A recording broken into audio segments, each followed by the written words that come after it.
Assalomu alaykum, hurmatli obunachilarimiz.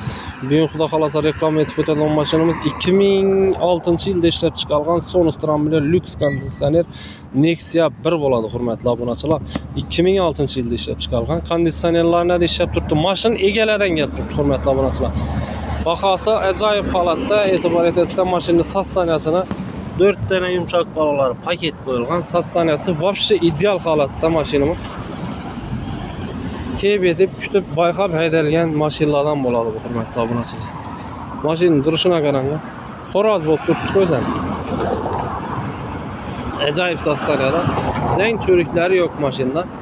Mashinaning konditsionerlarini ishlab turibdi deydi, hurmatli obunachilar egalari. Salon holatlari bilan bir qator tanishtirib o'tamiz. Salonlari dahshat. Ajoyib mat yuribdi ishlari.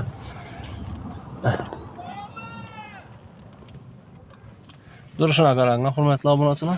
Mashinada 100 so'mlik rasxod yo'q. Kebetib mashinani olib haydab yuraverasizda.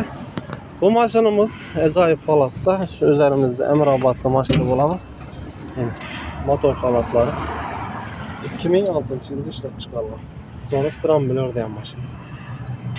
Manzuralar ham ajoyib turibdi. Hamma yeri ishlangan.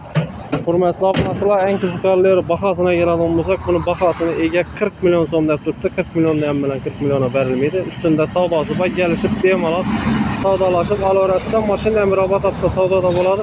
Telefon nomerlarimizni profilda qoldirib o'tamiz. Bemalol telefon etib bog'lanib kelaverasizlar. Mashinalarimiz ko'p Amirobod savdoda. Videolarimiz yoqsa like bosishni esdan chiqarmanglar. Buna bo'lmanglar, buna bo'lmanglar. E'tiborlaringiz uchun katta rahmat.